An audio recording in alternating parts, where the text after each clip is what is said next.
Good afternoon, Elda. How are you? Fine, thanks. And you? Good. I'm good. Tell us your name and the career that you have chosen to pursue. My name is Elda, and actually, I'm working as an assistant to Dutch Bank in Germany. All right. Are you in Germany right now? Yes, I am All living right. here It's from many nice and years. sunny here in Ohio, but it's already night over there.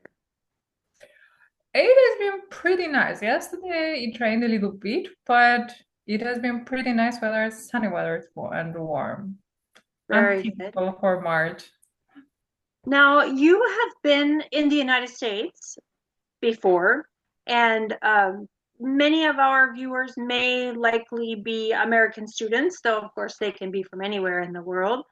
Um, we're wondering how you prepare to be employed in the banking world. This is a very important sector, of course.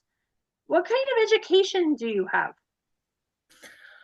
Okay, that's the crazy part. I don't have an education for the banking, so it's not how do you say that?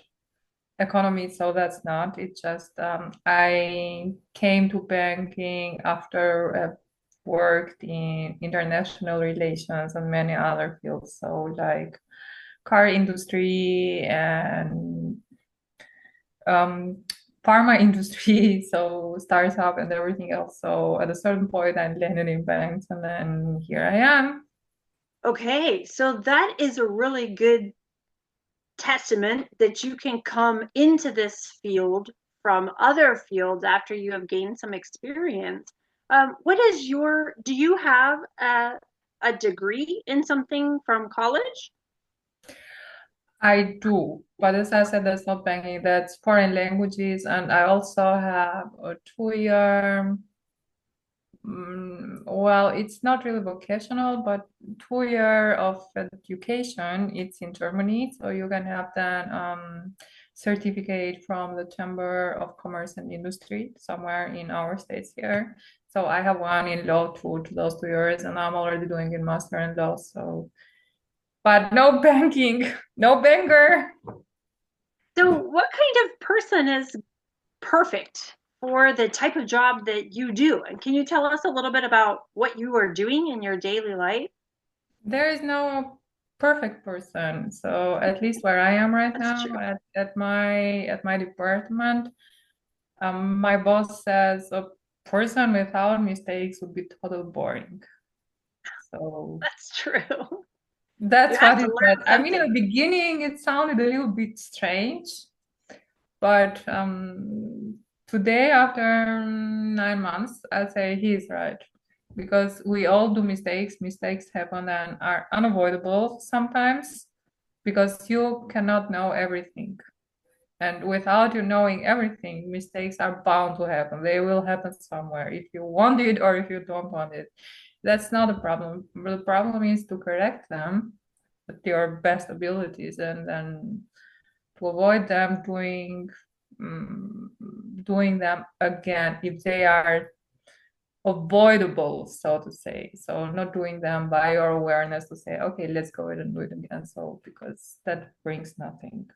Yeah, I think we grow so much more. We learn more through our mistakes than kind of plodding away kind of well. I think we learn more quickly if we make a mistake that we're held accountable for. We So, do because then you pay more attention to the details. First time right. you didn't because you didn't know where to look at or what to look at, and the second time you'll look at that in order to avoid that mistake or to avoid doing whatever you were doing. So in order to avoid the mistake. So what are you doing as your normal duties as part of your job? Are you working a lot with people? Do you have to be good at math? I do work with a lot of people. I'm the personal assistant to my boss, and I also support the other leads. So there are five, and I do a lot of things: email management, organizing events, and set up different calls or whatever, and then budget. and everything, keeping an eye on the up budget and extending contracts of the colleagues that are external and that are working there or doing their onboarding or boarding. So it's, I don't know, there are so many things yet. And still the process that goes to the onboarding and offboarding is still a long road. So there are still steps that you need to follow and make it happen at the end. Yeah, So I it's think a lot of communication things. skills are very important for you then, to be able Those to work truly with are. people.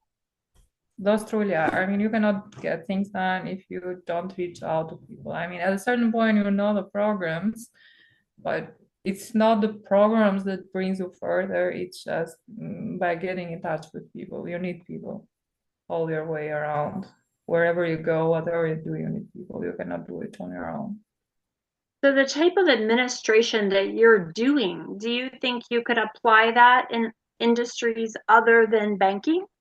Yes, definitely. I mean, it's the modalities are bound to change because the companies are different and their approach to things is different. And of course, it depends on what field. I mean, banking is totally different from pharma industry, from How their is that? point of view for the. That's interesting. I totally love that. Working at a pharma startup, doing drug discoveries. I mean, not me, of course, but that was pretty damn interesting. Working with such smart people, some smart chemists that were giving the best every day to just try and invent drugs against ALS or cancers or other things. And of course, they are getting partnered with different companies, and then Novo Nordisk is one of them. So it was pretty damn interesting. It's just one of the best experiences ever. It's truly Really? interesting. Now you have talked about internationality and even just in the pharmaceutical example that you just gave, talking with companies maybe that are outside of the country where they're located. And you studied foreign languages in college, right?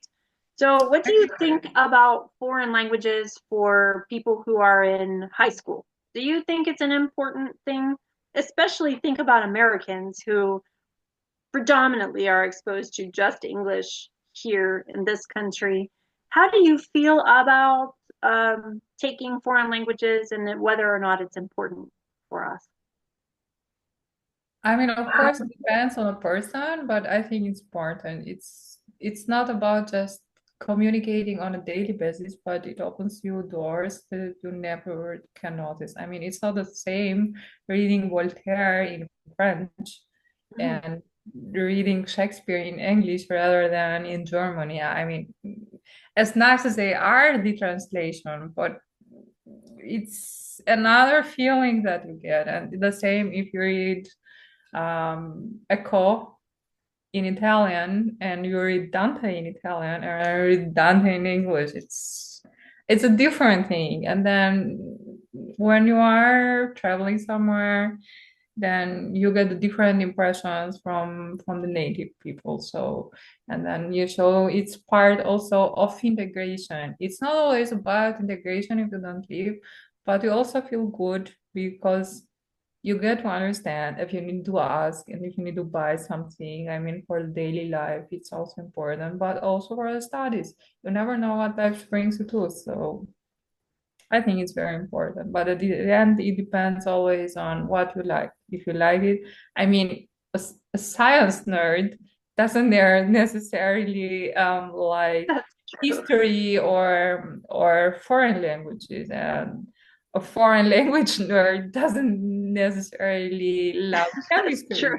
So it That's true. depends on what we're good at, but that doesn't mean that being good in one excludes the other. I mean, it's a combination of those that makes somebody unique and adapting to the market conditions too.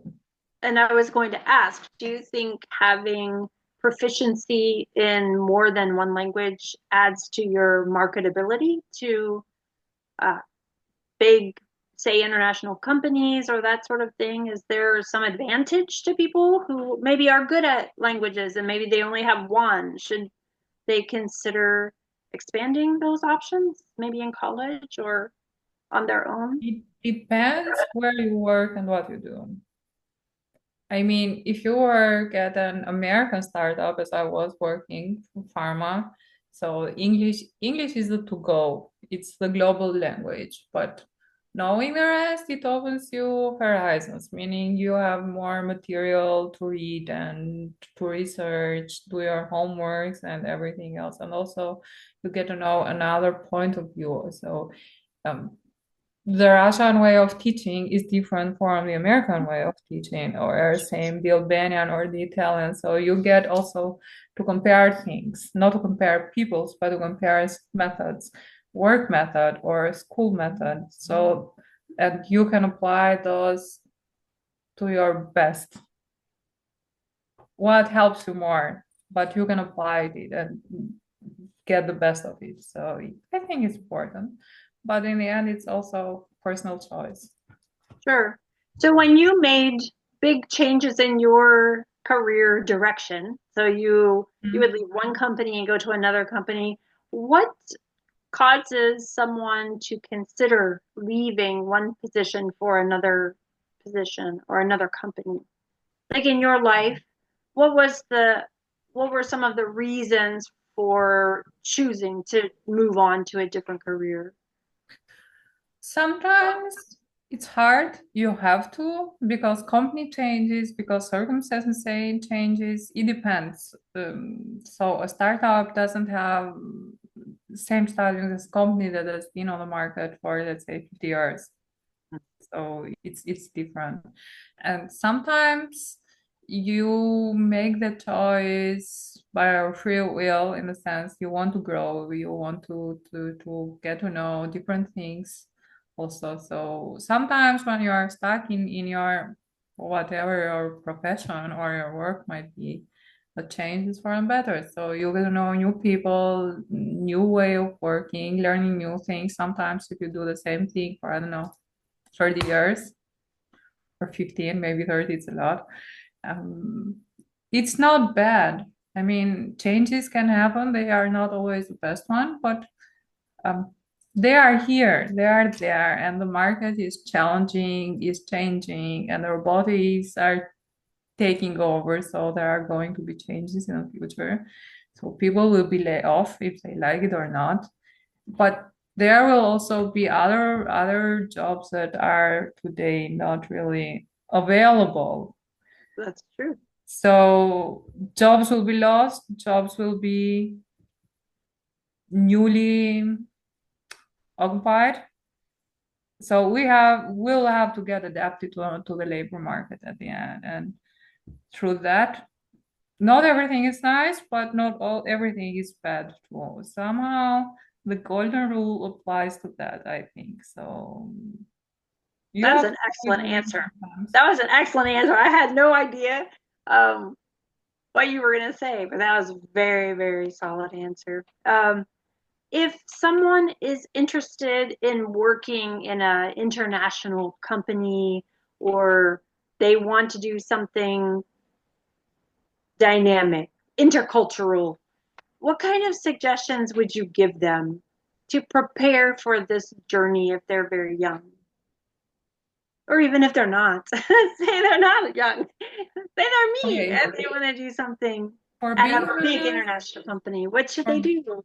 For being honest, or landing such a job, it's a dream.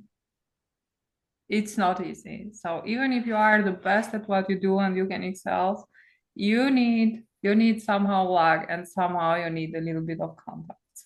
So, but luck is luck. You need a portion of it. So even if you are excellent, sometimes the opening can be there and you will be chosen from, I don't know, 100 or 500. I mean, who doesn't love a good international jobs that comes with it perks that are not normal perks?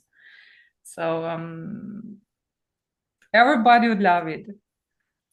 And that has been my dream too, but things change, circumstances change, and when you get to know environments and people, then sometimes you're waiting and you always ask yourself, is it worth changing or do I want to change? It's not about being worth, but also the environment and people around you make a good percentage of daily happiness or Right. of daily work. So working with people, you work usually, I don't know, 7, 8, the minimum. It depends on your contract. And then it goes up to, I don't know, 10, 12, 14, whatever the position is. Yeah. So that will have that you all. So at the end, money is important, but um, people around you, they are precious. So you don't find that everywhere. You can find money everywhere, but you don't find the environment around you everywhere. So That is it excellent depends what advice. you Excellent. want. If you want money, then you go for money. But if you want not just money, but also being happy and don't have a mental stress, then you have to weigh and decide pro that. Yes, those are great things. If you could say anything to someone who's watching this video, who's thinking about going after a dream job, what would be your Just suggestion? go for it. Try your best. And if it never works out, something better might come. And if something better doesn't come, then try again. But meanwhile, just keep trying. Great advice. If someone watches this and says, I really would love to speak to Elda about her career or about the very solid advice she gave, would you mind communicating with someone through our website if they show interest? I wouldn't mind that, of course. All right. Thank you so much for your time, Elda. It was a pleasure talking to you. Thank you. Thanks, Chris. You're welcome. Bye. Bye.